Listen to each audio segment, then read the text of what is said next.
Olá, eu sou o professor Diogo Comba, o Diogão da redação de Português e Literatura também. É assim que você me encontra aqui no YouTube e em outras redes sociais. Professor Diogo Comba.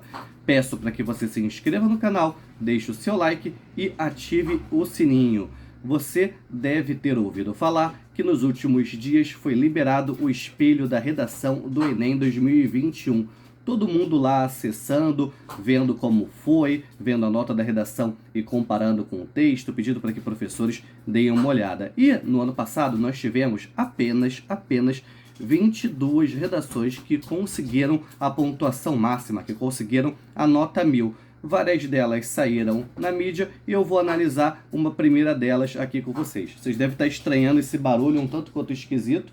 É o meu cachorrinho Deniro que está brincando com um pato de borracha que faz esse barulho um tanto quanto atípico. Daqui a pouco ele participa aqui do vídeo, inclusive. Enfim, eu vou ler aqui a redação para vocês e eu vou analisar parágrafo por parágrafo dessa primeira redação. Vamos lá? Tá aqui, ó. De onde eu tirei isso? Tirei aqui de um grande portal de notícias. De repente, eu até coloco aí na descrição o link da reportagem de onde eu tirei esta redação, certo? Vamos lá, então. Primeiro parágrafo. Em Vidas Secas, obra literária do modernista Graciliano Ramos, Fabiano e sua família vivem em uma situação degradante marcada pela miséria. Na trama, os filhos do protagonista não recebem nomes, sendo chamados apenas como o mais velho e o mais novo, recurso usado pelo autor para evidenciar a desumanização do indivíduo. Ao sair da ficção, sem desconsiderar o contexto histórico da obra, nota-se que a problemática apresentada ainda percorre a atualidade, a não garantia de cidadania pela invisibilidade da falta de registro civil. A partir desse contexto, não se pode hesitar. É imprescindível compreender os impactos gerados pela falta de identificação oficial da população. O que eu vou fazer agora? Eu vou te explicar a lógica de formulação de cada período dessa redação, certo? Depois eu vou colocar ela lá na minha outra rede social, vou colocar fotos de cada uma dessas partes para você assistir ao vídeo, ouvir o que eu estou falando aqui nesse momento e voltando lá para o parágrafo, certo? Analisando lá o parágrafo. Enfim, o primeiro período, o que a gente tem nesse primeiro período? A gente tem o resumo da obra Vidas Secas, né? Um resumo o mais breve possível, retomando o primeiro período. Em Vidas Secas, obra literária do modernista Graciliano Ramos, Fabiano e sua família vivem uma situação degradante marcada pela miséria. Esse primeiro período, aproximadamente uma linha e meia, quase 2 linhas. É até interessante observar que a pessoa colocou o nome da obra entre aspas, como deve ser. Obra literária do modernista Graciliano Ramos, fez um aposto explicando um pouco melhor a obra, falou o nome do personagem principal também. Curiosamente, ao se referir aos meninos, o Fabiano usava lá na obra menino mais novo, menino mais velho. Talvez aí no texto, para economizar espaço, a autoria do texto não tenha utilizado o termo menino para cada um deles. O segundo período. O segundo período fez o quê? O recorte de uma temática presente aí no livro. Vou retomar o segundo período. Na trama, os filhos do protagonista não recebem nomes, sendo chamados apenas como o mais novo e o mais velho, recurso usado pelo autor para evidenciar a desumanização do indivíduo, certo? Vidas Secas você poderia utilizar para inúmeras questões, para falar sobre a seca no Nordeste, para falar sobre movimentos migratórios aqui dentro do Brasil, para falar sobre a questão de muitas pessoas se sentirem inferiores às demais, uma temática que já esteve presente, por exemplo, no vestibular da UERJ, Universidade do Estado do Rio de Janeiro. Mas aí a autoria do texto usou a obra e fez um recorte. Disse tipo assim, vou usar a obra para falar especificamente do tema aqui da redação, certo? Para não ficar, por exemplo, um texto genérico que serve para qualquer tema, para qualquer discussão, como a gente vê muito por aí pela internet. O terceiro período é esse daqui, ó. Ao sair da ficção, sem desconsiderar o contexto histórico da obra, nota-se que a problemática apresentada ainda percorre a atualidade, a não garantia de cidadania pela invisibilidade da falta de registro civil. Esse terceiro período é o quê? É a ligação com a realidade. A gente nota isso logo no iniciozinho. Ao sair da ficção, certo? Citou a ficção e faz agora uma relação, uma ligação lógica com a realidade. Tipo assim, o que a ficção tem a ver com o tema? O que a ficção tem a ver com a atualidade? Beleza? E agora o quarto período, a partir desse contexto, não se pode hesitar. É imprescindível compreender os impactos gerados pela falta de identificação oficial da população. O que a gente tem aí? A gente tem aí o planejamento do texto, o que vai ser falado adiante na problematização. A gente não sabe, por exemplo, quais são os elementos que estarão presentes na problematização. A autoria do texto não fez isso. É até um bom caminho se você, de repente, ainda não pensou no que vai falar, se prefere colocar isso um pouco depois e vai fazer algumas questões, certo? E até para economizar espaço nesse seu parágrafo de introdução. Vamos agora para o segundo parágrafo, o primeiro parágrafo da argumentação. Com efeito, é nítido que o deficitário registro civil repercute, sem dúvida, na persistente falta de pertencimento como cidadão brasileiro. Isso acontece porque, como já estudado pelo historiador José Murilo de Carvalho, para que haja uma cidadania completa no Brasil, é necessária a coexistência dos direitos sociais, políticos e civis. Sob essa ótica, percebe-se que quando o pilar civil não é garantido, em outras palavras, a não efetivação do direito devido à falta do registro e cartório, não é possível fazer com que a cidadania seja alcançada na sociedade. Dessa forma, da mesma maneira que o mais novo e o mais velho de Graciliano Ramos, quase 3 milhões de brasileiros continuam por ser invisibilizados, sem nome oficial, sem reconhecimento pelo Estado e, por fim, sem a dignidade de um cidadão. Tá vendo? Tem até uma relação lógica nessa enumeração final. Sem nome oficial, sem reconhecimento e sem dignidade, ok? Vamos agora analisar período por período desse segundo parágrafo. O primeiro deles é a tese. Olha só os termos que ele usa, por exemplo. Deficitário registro civil, ele vai falar sobre isso. Ele usa algumas palavras para conferir força à mensagem. Ele usa a palavra com efeito, ele usa a palavra nítido, ele usa a palavra deficitário, que a gente já comentou, ele usa a palavra sem dúvida, usa a palavra persistente. Nesse momento, o conhecimento gramatical te ajuda. Por quê? Geralmente as palavras que transmitem força à sua mensagem são adjetivos tipo deficitário. Outro adjetivo, persistente. Ele utilizou sem dúvida, mas poderia ser indubitavelmente, que seria um advérbio. Beleza? O segundo período é o repertório, é o argumento de autoridade. Quando ele cita quem? Quando ele cita o estudioso José Murilo de Carvalho.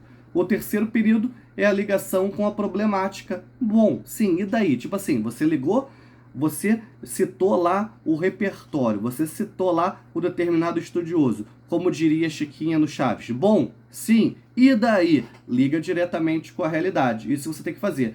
Você citou alguma coisa, um filme, um livro, uma fala de um estudioso, de uma estudiosa, seja lá o que for, você tem que fazer essa ligação com a realidade, toma bastante cuidado com isso.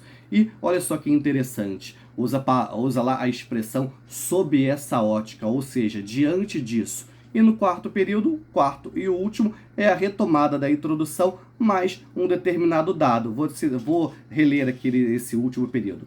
Dessa forma, da mesma maneira que o mais novo e o mais velho de Graciliano Ramos, quase 3 milhões de brasileiros continuam por ser invisibilizados, sem nome oficial, sem reconhecimento pelo Estado e, por fim, sem a dignidade de um cidadão. Beleza? Vamos agora para onde? Vamos para o nosso próximo parágrafo de argumentação.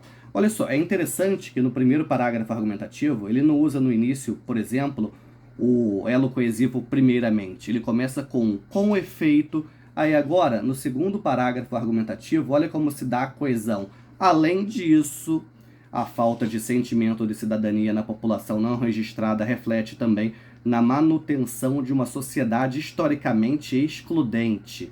Historicamente excludente. Eu diria para você tomar cuidado com esse tipo de construção, essa repetição do ente aí. Você poderia até perder ponto em norma padrão, a pessoa que corrigiu poderia considerar uma assonância, mas pelo jeito isso aí passou batido. Continuando. Tal questão ocorre, pois, de acordo com a análise da antropóloga brasileira Lilia Schwartz, eu acho que não é Schwartz não, eu acho que é Schwartz, mas pelo jeito também passou batido. Desde a independência do Brasil, não há a formação de um ideal de coletividade, ou seja, de uma nação ao invés de meramente um Estado. Só uma outra observação aí. O ao invés de aí não foi bem empregado. O correto seria em vez de. O que significa ao invés de? O ao invés de você usa quando são dois antônimos. Ao invés de nascer alto, nasceu baixo. O em vez de é mais abrangente, ele pode ser substituído por no lugar de. Esse erro geraria uma penalidade em norma padrão, mas pelo jeito também passou batido. Por que eu estou falando isso? essa redação aí muito provavelmente não merecia ganhar esse 1000 não, muito provavelmente merecia ali um 920, alguma coisa por aí. Mas continuando.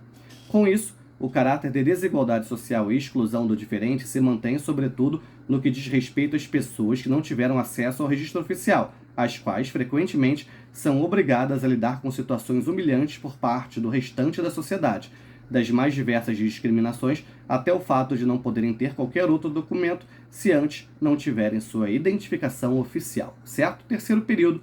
Primeiro período é a tese, é a falta de sentimento de cidadania na sociedade. Eu até falei lá, o uso do termo historicamente e o uso do termo excludente. E isso daí se dá historicamente, até porque a gente observa como ele retomou o romance Vidas Secas, lá do modernismo brasileiro.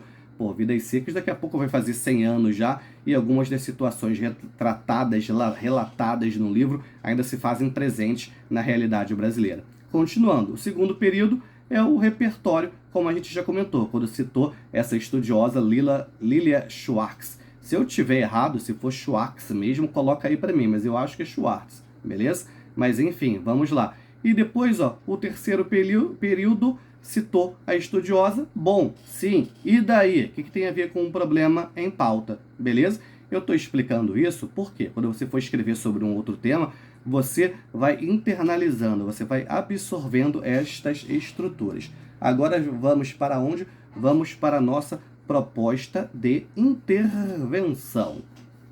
Portanto, ao entender que a falta de cidadania gerada pela invisibilidade do não registro está diretamente ligada à exclusão social, é tempo de combater esse grave problema, certo? O primeiro período aí, ó, ratificar o problema, confirmar que existe um problema, beleza? Aí agora vão entrar aqueles elementos da proposta.